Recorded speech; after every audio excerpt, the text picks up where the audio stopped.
Ketika Menteri Pertahanan Amerika awal tahun ini mengatakan di media bahwa Amerika tidak fokus lagi dalam memerangi terorisme, saya berkerut kening. Dalam dunia intelijen yang namanya Amerika tuh negara yang buas. Semua diawasi, semua dipelototi. Bahkan di Langley, di markasnya CIA ada desk khusus Indonesia. Semua negara sih sebenarnya ada desknya. Namun yang menarik adalah banyak dokter ilmu politik, ilmu psikologi, ilmu kebijakan publik yang memperhatikan setiap pejabat Indonesia mengucapkan kalimat di media, baik berupa pengumuman atau apapun. Semua dianalisa. Ini data benarankah? Ini data bohongankah? Ini decoy? Ini pesanan? Ini by design? Semua dianalisa. Sehingga tidak ada berita yang open source di media tidak dibahas lengkap oleh mereka. Sehingga dalam kurun waktu beberapa lama mereka bisa menyimpulkan ini menteri pinter, ini menteri ada agenda, ini pejabat ada main, ini pejabat geblek, ini pejabat adalah perpanjangan pihak asing, ini pejabat penjilat. Semua kebaca. Sekarang, adakah dari sisi kita melakukan counter analisa kebijakan negara lain? Atau counter analisa statement pejabat-pejabat negeri adikuasa seperti Cina, seperti Amerika, seperti Rusia? Adakah? Oke, kayaknya mungkin karena banyak pemangku jabatan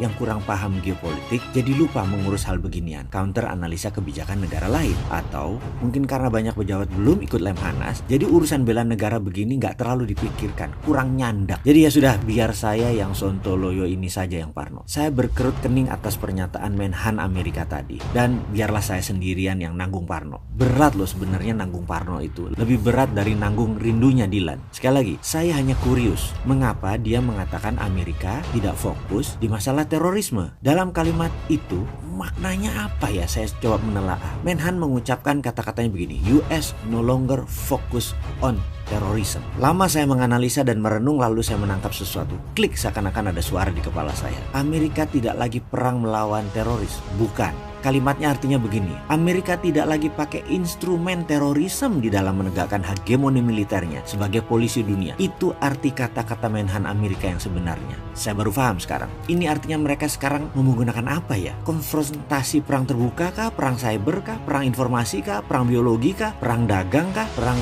currency kah? Waduh, asli saya berpikir kelas. Sama seperti otak saya lagi berpikir sama seorang grandmaster sekelas Bobby Fischer. Asli saya berpikir kelas. Lalu saya memperhatikan kalimat berikutnya. Amerika fokus pada growing threat China and Rusia. Nah, ini dia kuncinya. Ini rasanya kuncinya. Timur Tengah, Cina, dan Rusia itu 3 front perang. Biasa Amerika tuh perang 1-2 front. Sekarang main terbuka di 3 front. Apa akibatnya? Dalam 1 tahun, $400 billion belanja peralatan perang oleh negara teluk dan senjata dibeli oleh negara Indo-Pasifik, Korsel, dan Jepang. 400 billion. Walah, dagang alat perang tuh si Amerika ini. Rupanya, mereka memutar roda ekonomi Amerika dengan menciptakan kegentingan. Kurang ajar bener deh si kabinet Trump ini. Walau ujung-ujungnya nggak perang fisik beneran, tapi instabilitas itu bisnis buat Amerika. Sekarang Amerika menyatakan Cina dan Rusia adalah national threat. Ini bagi saya pernyataan serius sekali. 2 negara yang disebut adalah ancaman, dan ancaman tersebut adalah warfare. Artinya siap-siap perang. Apa kira-kira langkah selanjutnya bagi Amerika? Paling nomor 1 adalah memastikan siapa lawan, siapa kawan. Siapa bersama Amerika, siapa bersama Rusia. Saya sih nggak mau sebut siapa negara yang mepet Cina. Serem saya. Dalam National Defense Council, sebagai catatan sebentar ya, departemen ini nggak ada di Indonesia. Amerika menyatakan bahwa mereka segera akan membangun otot industri militer,